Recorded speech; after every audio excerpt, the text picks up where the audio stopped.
Ya kan, cuma dengan modal satu hadis aja udah semua orang dibedain kan selesai. Ada orang maulid bid'ah, ada orang kunut bid'ah, ada orang Isra Mi'raj bid'ah, ada orang zikir berjamaah bid'ah. Kan gampang. Apa sih susahnya cuma ngomong bid'ah doang? Tapi ente punya ilmu nggak tentang hal itu? Bismillahirrahmanirrahim. Salafi suka membid'ah-bid'ahkan dan mengkafirkan. Taib, bismillah, alhamdulillah, wassalatu wassalamu ala rasulillah, amma ba'du. Saudaraku kaum muslimin yang semoga dirahmati Allah.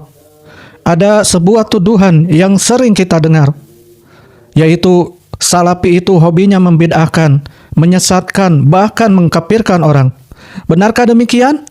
Atau sebenarnya ada persoalan yang sering tercampur antara menjelaskan hukum sebuah perbuatan, menghukumi sebuah ucapan, dan menghukumi individu tertentu? Ini penting untuk kita luruskan. Karena dalam Islam kita tidak boleh membangun penilaian hanya berdasarkan label, emosi, atau pengalaman pribadi. Allah Subhanahu wa taala berfirman, "Ya ayyuhalladzina amanu kunu qawwamina lillahi syuhada'a bil qist." Wahai orang-orang yang beriman, jadilah kalian orang-orang yang selalu menegakkan keadilan karena Allah. Quran surat Al-Maidah ayat 8.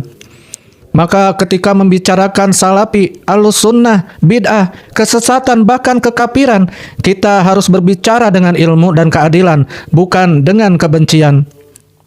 Yang pertama, mari kita luruskan, benarkah salafi suka membid'ah-bid'ahkan? Pertama-tama kita harus memahami, bid'ah bukan sekedar kata celaan. Bid'ah adalah istilah syar'i.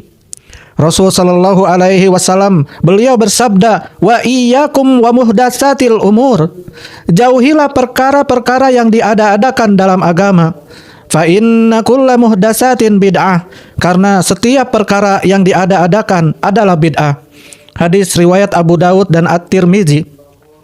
Jadi ketika seorang ulama mengatakan atau seorang ustadz mengatakan ini bid'ah, tidak otomatis berarti dia sedang menghina orangnya. Bisa jadi yang dinilai adalah perbuatannya, bukan seluruh pribadi pelakunya.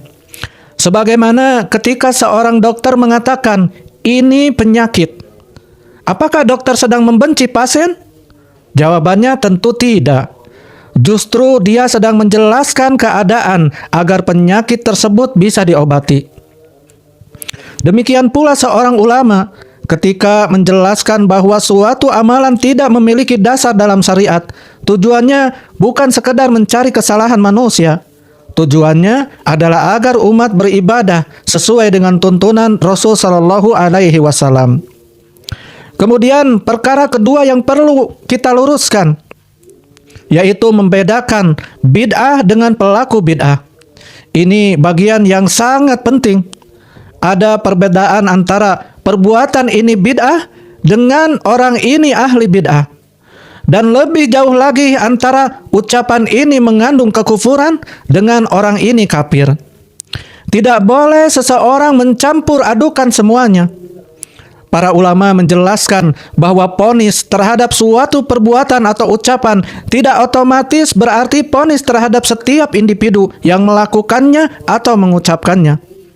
Sebab individu bisa saja memiliki ketidaktahuan, salah memahami dalil, keliru dalam menafsirkan, atau belum tegak hujah atasnya. Karena itu, jemaah, masalah takfir terhadap individu tertentu bukan perkara yang ringan. Rasulullah sallallahu alaihi wasallam beliau bersabda, "Idza qala ar-rajulu li akhihi ya kafirun faqad ba'a biha ahadahuma." Apabila seseorang berkata kepada saudaranya, "Wahai kafir," maka ucapan itu akan kembali kepada salah satu dari keduanya. Muttafaqun alaih. Hadis ini menunjukkan betapa berat persoalan takfir. Maka sangat keliru apabila seseorang menganggap bahwa salafi memiliki kebiasaan sembarangan mengkafirkan kaum muslimin. Justru para ulama ahlus sunnah memberikan peringatan keras dalam masalah ini. Lalu perkara yang ketiga yang perlu untuk diluruskan, ahlus sunnah tidak sembarangan dalam takfir. Ada prinsip penting, tidak setiap orang Yang melakukan kekufuran otomatis dihukumi kafir secara individu. Mengapa? Karena ada perbedaan antara takfir mutlak dengan takfir muayyan. Takfir mutlak adalah menjelaskan bahwa suatu perkataan atau perbuatan merupakan kekufuran.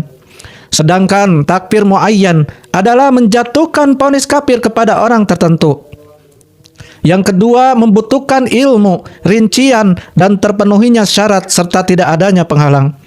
Karena itu, urusan takfir bukan permainan orang awam, bukan pula bahan untuk saling melempar label di media sosial. Bahkan para ulama sangat berhati-hati dalam masalah ini. Maka kalau ada seseorang yang dengan mudah mengatakan dia kafir hanya karena perbedaan pendapat atau karena tidak sepaham dengannya, maka jangan buru-buru menisbatkan sikap tersebut kepada manhaj salaf. Ukurannya adalah Al-Quran, Sunnah, dan penjelasan ulama ahlu sunnah.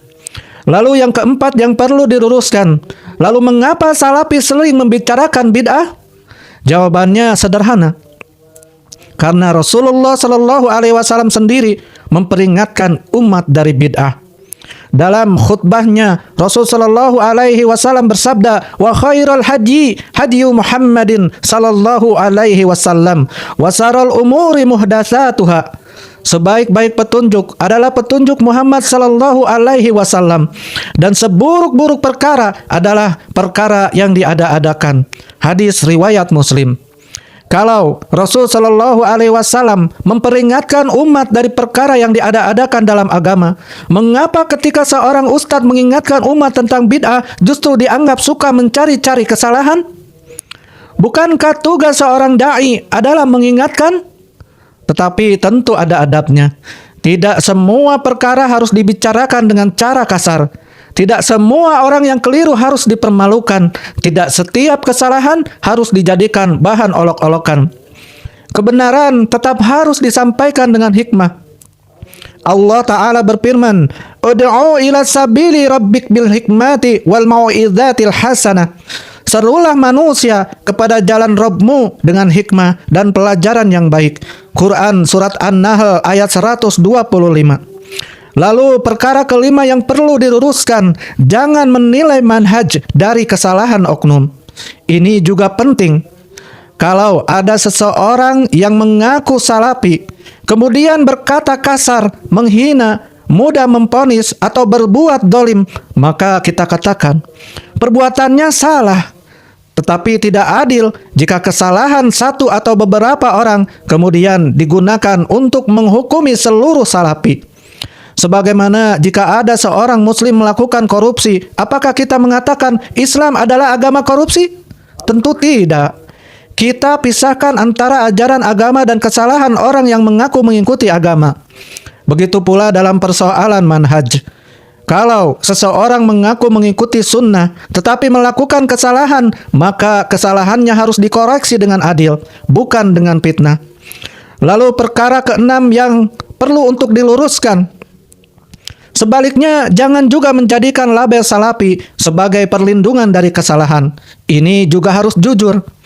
Menisbatkan diri kepada salaf bukan berarti seseorang otomatis selalu benar. Yang menjadi ukuran bukan sekedar nama, bukan pula tulisan salafi di belakang nama. Ukuran kebenaran adalah Al-Quran dan Sunnah dengan pemahaman para sahabat dan generasi salaf. Karena itu kalau ada orang yang mengaku salafi lalu keliru, kita tidak perlu membela kesalahannya. Kita katakan, kalau itu salah, maka salah. Kalau benar, maka benar. Inilah keadilan. Lalu perkara ketujuh yang perlu untuk diluruskan, bagaimana dengan ucapan salafi sedikit-sedikit bid'ah? Kita jawab, kalau memang suatu amalan merupakan ibadah yang tidak memiliki dasar syariat, maka menjelaskan bahwa ia bid'ah bukanlah kejahatan. Yang menjadi masalah adalah cara menyampaikannya.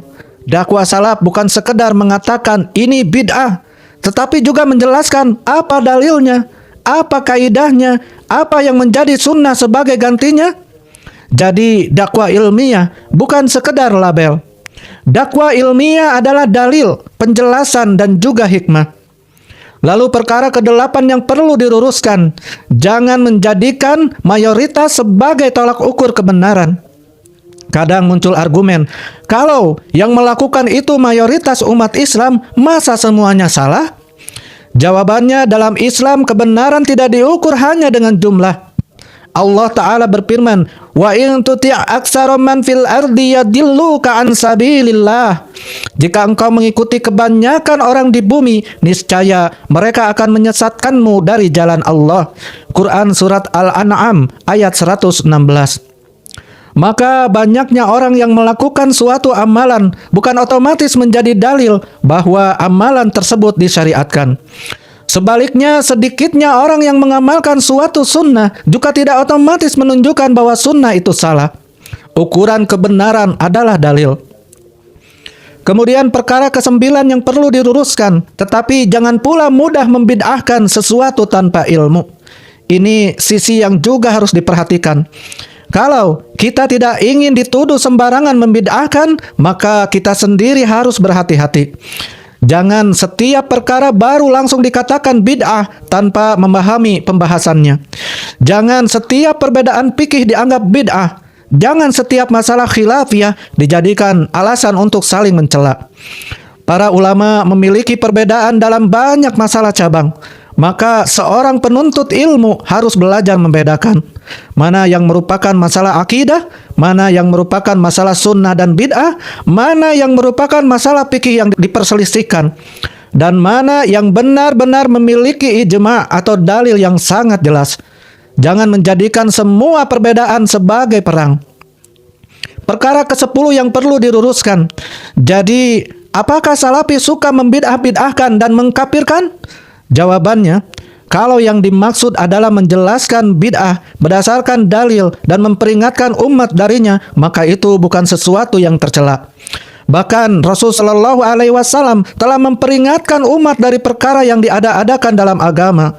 Tetapi kalau yang dimaksud adalah sembarangan membid'ahkan setiap orang, sembarangan menyesatkan setiap yang berbeda, atau sembarangan mengkafirkan kaum muslimin, maka itu bukan manhaj salaf. Dan kalau ada orang yang melakukan hal tersebut, kesalahannya tidak boleh dibenarkan hanya karena dia mengaku salafi. Maka saudaraku kaum muslimin, mari kita berhenti menilai kebenaran hanya dari label. Jangan karena mendengar kata salafi, kita langsung membayangkan orang yang suka mengkafirkan.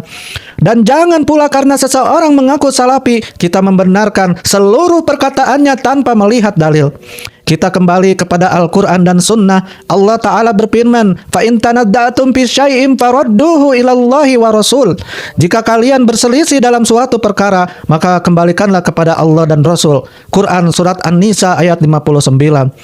Jadi ketika ada yang mengatakan salafi suka membid'ah-bid'ahkan dan mengkafirkan, jangan langsung marah. Tanyakan, apa yang dimaksud dengan bid'ah?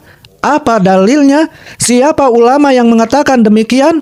Apakah yang dihukumi itu perbuatannya atau individu tertentu?